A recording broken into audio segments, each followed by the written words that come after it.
Dans cette vidéo, on va apprendre l'étude d'une fonction. Donc, on va déterminer la racine, le domaine, l'ordonnée à l'origine, l'asymptote verticale, l'asymptote horizontale, l'asymptote oblique et la croissance, le point maximum, le point minimum et la concavité avec le point d'inflexion. Et à la fin, on doit dessiner le graphique de cette fonction. Donc, on a une fonction rationnelle, une fonction quotient. On va déterminer d'abord la racine. Donc, pour déterminer la racine d'une fonction, on doit mettre fx est égal à 0. Donc, fx est égal à 0 est égal à x plus 2 divisé par x moins 1. Donc, dans quelle condition la fonction rationnelle est égale à 0? Si le numérateur est égal à 0. Donc, c'est-à-dire x plus 2 est égal à 0. Donc, x est égal à moins 2. Et on a trouvé la racine de cette fonction. La racine de cette fonction est égale à moins 2. C'est là la racine de cette fonction. Donc, la racine.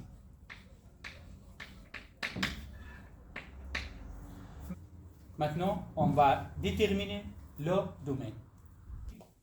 Pour déterminer le domaine d'une fonction, on doit savoir d'abord le type de la fonction. Ici, on a une fonction rationnelle. Donc, pour déterminer le domaine, on doit appliquer la condition d'existence d'une fonction rationnelle. Donc, le domaine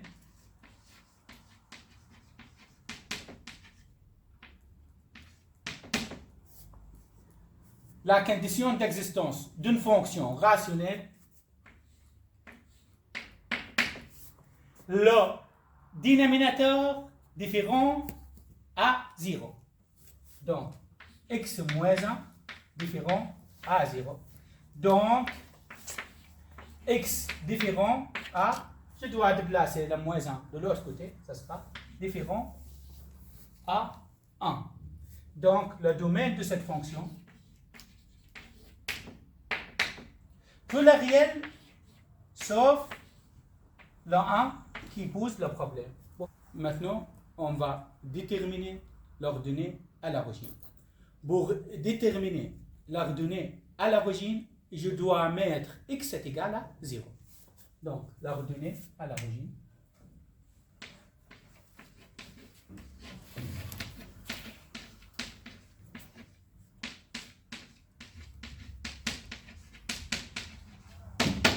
Je dois mettre x est égal à 0. Donc, c'est-à-dire je dois remplacer x dans la fonction par 0. Donc, f de 0 est égal à 0 plus 2 divisé par 0 moins 1 est égal à 2 divisé par moins 1 est égal à moins 2. Et on a déterminé l'ordonnée à l'origine est égal à moins 2. L'ordonnée à l'origine est égal à moins 2. Maintenant, on va déterminer l'asymptote vertical. Donc,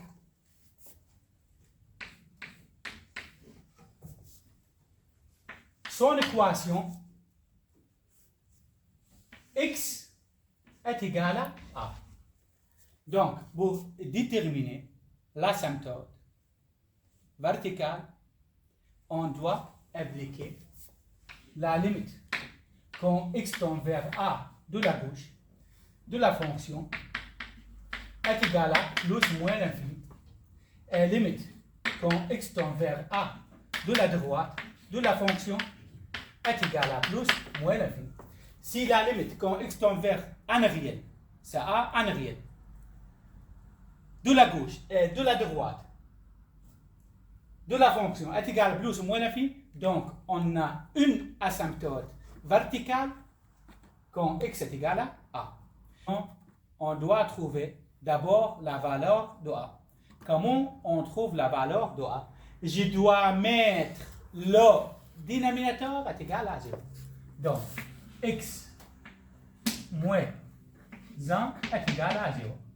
Donc, x est égal à 1. Maintenant, je dois appliquer celle-là, la condition de trouver l'asymptote verticale. Donc, limite, quand x tend vers a est égal à quoi? 1, on a déjà trouvé. De la gauche de cette fonction, x plus 2 divisé par x moins 1 est égal à. Maintenant, je dois remplacer x par 1. Donc, 1 plus 2 est égal à 3. 1 moins 1 est égal à 0. Donc, est égal à. Et limite, quand x tend vers 1 de la droite de cette fonction, x plus 2 divisé par x moins 1 est égal à 3 divisé par 0 aussi est égal à l'infini. Et on a trouvé la limite quand x tend vers 1 de la gauche et 1 de la droite est égal à quoi? De cette fonction est égal à plus ou moins l'infini, plus ou moins l'infini. Donc, c'est-à-dire on a une asymptote verticale quand x est égal à a. Donc, l'asymptote verticale, ça sera x est égal à 1. C'est-à-dire la fonction possède une asymptote verticale quand x est égal à. Donc 1 est égal à 1. Ici, on a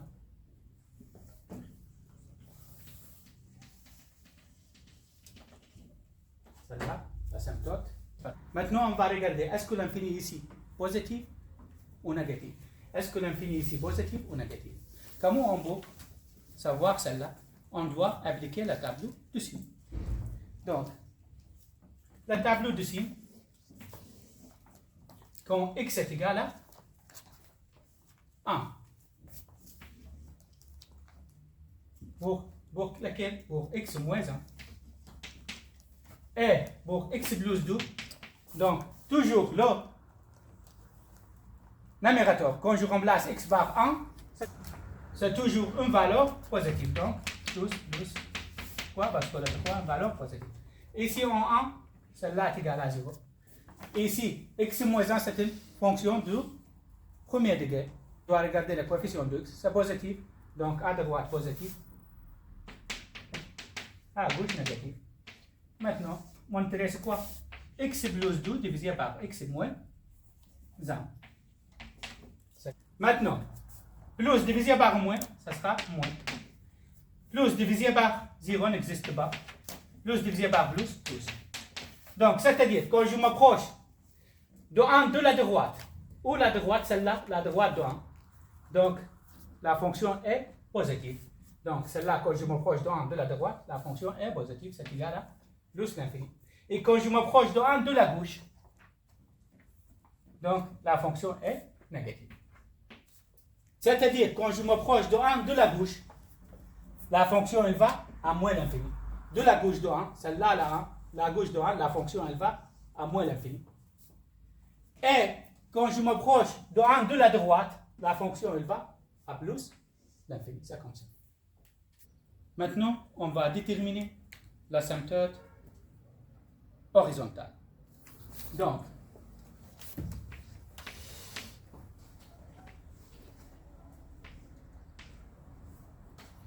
l'asymptote horizontale, y est égal à A. C'est une droite qui a son équation y est égal à A. Donc, pour déterminer l'asymptote horizontale, on doit appliquer la condition de l'asymptote horizontale. Donc, la condition limite quand x tend vers moins l'infini de cette fonction est égal à en réel. Et limite quand x tend vers plus l'infini de cette fonction est égal à A, la même réelle. Maintenant, on doit appliquer la condition pour trouver l'asymptote horizontale. Donc, limite quand x tend vers moins l'infini de la fonction x plus 2 divisé par x moins 1 est égal à. Quand x tend vers moins ou plus l'infini, on doit prendre le terme qui a le boson le plus élevé.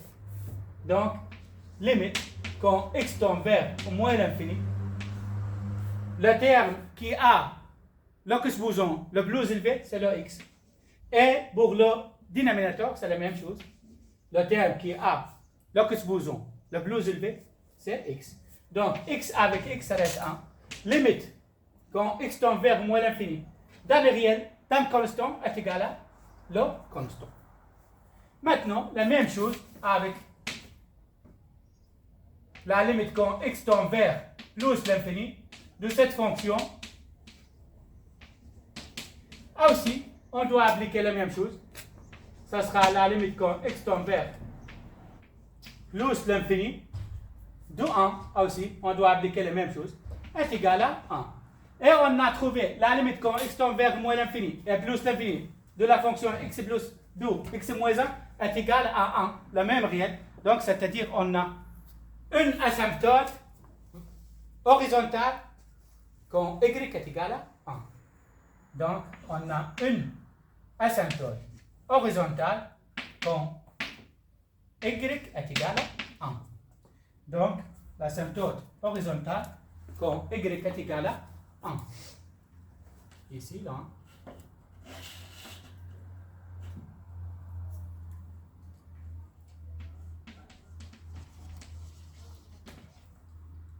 Si la fonction possède une asymptote horizontale, c'est-à-dire elle ne possède pas une asymptote oblique. Donc, pour déterminer la croissance et le point maximum et le point minimum, d'abord, on doit faire la dérivée primaire de cette fonction. Donc, la dérivée est égale à, on a une fonction rationnelle, donc la dérivée de cette fonction, le dénominateur au carré, donc x moins 1 au carré, le dénominateur, donc x moins 1 fois la dérivée du numérateur, la dérivée de x plus 2 est égale à 1, moins le numérateur, donc x plus 2 fois la dérivée du dénominateur, la dérivée de x moins 1 est égale à 1. Pourquoi? Parce que la dérivée de x est égale à 1, la dérivée de moins 1 est égale à 0. La dérivée toujours d'un constant est égale à 0. Maintenant, on doit simplifier. f' de x est égal à x moins 1 fois 1, ça sera x moins 1. Moins, c'est comme moins 1 fois x plus 2, ça sera moins x moins 2. Fois 1, ça reste la même chose. Divisé par x moins 1 au carré. X moins x, ça reste f' de x est égal à moins 1 moins 2 est égal à moins 3 divisé par x moins 1 au carré. Et on a déterminé la dérivée primaire de cette fonction. Maintenant, on doit trouver la racine de la dérivée primaire. Parce que la dérivée primaire, c'est aussi une fonction. On doit trouver la racine de la dérivée primaire. Donc, pour trouver la racine, qu'est-ce qu'on doit faire? On doit mettre fx est égal à 0. Donc, 0 est égal à moins 3 divisé par x moins 1 au carré. Maintenant, la valeur de x ici, pour le numérateur, la racine, on n'a pas de racine. Pourquoi? Parce que dans quelle condition cette fonction est égale à 0? Si le numérateur est égal à 0. Est-ce que le moins 3 est égal à 0? Non. Donc, on n'a pas de racine ici. Maintenant, pour déterminer la croissance et le point minimum et le point maximum, on doit appliquer le tableau d'ici.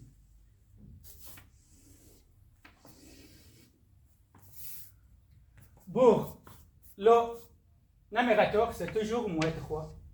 Le dénominateur, c'est x moins 1 au carré. Donc, ici, f' de x, c'est moins 3 divisé par x moins 1 au carré. Ah, on a ici f de x. Maintenant, on va travailler avec f' de x. Pour le numérateur, on a moins 3. C'est toujours négatif. Pour le dénominateur, donc x moins 1 est égal à 0. Donc, x est égal à 1. Donc, pour le dénominateur, x est égal à 1. Donc, quand x est égal à 1, x moins 1 au carré est égal à 0.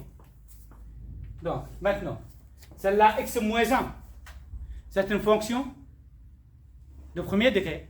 La coefficient de x ici, positive.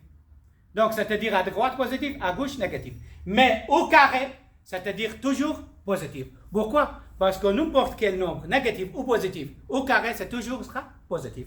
Donc, ici, ça sera positif, à droite, et à gauche, ça sera positif. Maintenant, f' de x, c'est-à-dire moins 3 divisé par x moins 1 au carré. On doit diviser le signe de moins 3 par le signe de x moins 1 au carré. Donc, moins divisé par plus, c'est égal à moins. Moins divisé par 0 n'existe pas. Donc, moins divisé par plus, ça aussi, moins. Donc, si la dérivée première de la fonction négative, c'est-à-dire la fonction est décroissante.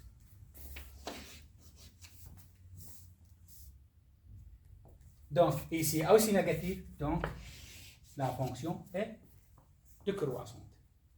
Si la fonction ici décroissante de moins l'infini jusqu'à 1, et de 1 jusqu'à plus l'infini, et de 1 jusqu'à plus l'infini, la fonction décroissante, c'est-à-dire on n'a pas de point maximum et on n'a pas de point minimum. Maintenant, la fonction de moins l'infini jusqu'à 1, la fonction décroissante. Et on a une asymptote horizontale, donc la fonction décroissante. La fonction est décroissante de moins l'infini jusqu'à 1. Donc, elle passe par le moins 2. Pourquoi? Parce que le moins 2, c'est la racine de cette fonction. Donc, et après aussi, elle passe par le point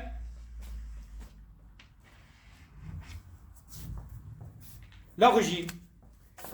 Et elle approche de 1, on ne touche pas. Pourquoi? Parce que là, on a un asymptote vertical. Et de 1 jusqu'à plus l'infini, la fonction a aussi décroissante. Donc, de 1 jusqu'à plus l'infini, de 1, celle-là, là, on ne touche pas, jusqu'à plus l'infini, la fonction est décroissante. Maintenant, on va déterminer la concavité et le point d'inflexion. Donc, pour déterminer la concavité, on doit faire la seconde dérivée de la fonction. Donc, la première dérivée, c'est moins 3 divisé par x. Donc, f' de x est égal à moins 3 divisé par x moins 1 au carré. Donc, la seconde dérivée est égale à, on a une fonction aussi rationnelle, donc le dénominateur au carré, donc x moins 1 au carré est égal à x moins 1, donc supposons 4. Le dénominateur, c'est x moins 1 au carré fois la dérivée du numérateur, la dérivée d'un constant est égale à 0. moins le numérateur, moins 3 et moins, ce sera plus 3, fois la dérivée du dénominateur. La dérivée d'une fonction que supposons en réel n'égale pas 1. Donc, fois 2. Donc, le coefficient, c'est 1 fois la que supposons dans 1 fois 2 est égal à 2. Fois, dans la parenthèse, la que supposons moins 1, 2 moins 1 est égal à 1, fois la dérivée dans la parenthèse, la dérivée de x moins 1 est égal à 1. Maintenant, on doit simplifier. Est égal à x moins 1 au carré fois 0 est égal à 0. 3 fois 2 est égal à 6. 6 fois x, c'est 6x. 6 fois moins 1 est égal à moins 6. Fois 1, ça reste la même chose. Donc 6x moins 6 divisé par x moins 1, donc supposons 4. Maintenant, on doit déterminer la racine de cette fonction. La seconde dérivée de la fonction, c'est une fonction aussi. Pour déterminer la racine, on doit mettre f double prime de x est égal à 0, est égal à 6x moins 6 divisé par x moins 1, donc supposons 4. Donc, dans quelles conditions cette fonction est égale à 0? Si le numérateur est égal à 0, donc 6x moins 6 est égal à 0. Donc, 6x est égal à 6 divisé par 6 pour résoudre x. Donc, x est égal à 1. On va appliquer le tableau de signes de la fonction de seconde dérivée. Donc, pour le numérateur 6x moins 6, on a trouvé la valeur de x est égale à 1. Pour le dénominateur x moins 1, que supposons 4. 4, c'est là que supposons paire. Donc, toujours, c'est-à-dire la fonction positive. Donc, ici, la valeur aussi est égale à 1. X moins 1 est égal à 0. X est égal à 1 aussi. Donc, ici, en 1 est égal à 0. Ici, en 1 est égal à 0. Celle-là, la fonction de premier degré.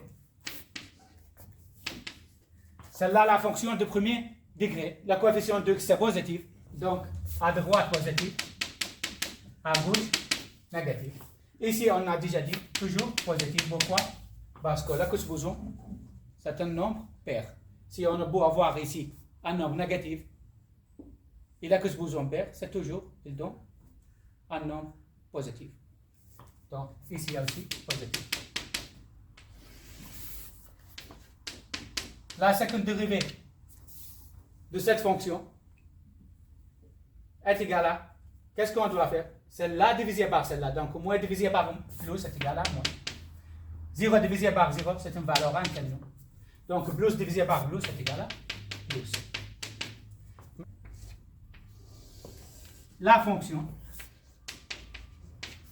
Maintenant, si la seconde dérivée de la fonction négative, c'est-à-dire la fonction est concave, si la seconde dérivée est positive, donc c'est-à-dire la fonction est convexe. La concavité vers le haut. Maintenant, on n'a pas un point d'inflexion. Pourquoi? Parce qu'en 1, la fonction, donc fx n'existe pas. On remplace ici. 1 plus 2 est égal à 3. Divisé par 1 moins 1 est égal à l'infini. Donc, on n'a pas un point d'inflexion. Pourquoi? Parce que on ne peut pas diviser par 0. Donc, on va regarder que de moins l'infini jusqu'à 1, de moins l'infini jusqu'à 1, la fonction est concave. La concavité vers le bas. Et de 1 jusqu'à plus l'infini, la fonction est convexe. La concavité vers le haut. Et on a déterminé la graphique de cette fonction. à travers la première dérivée et seconde dérivée.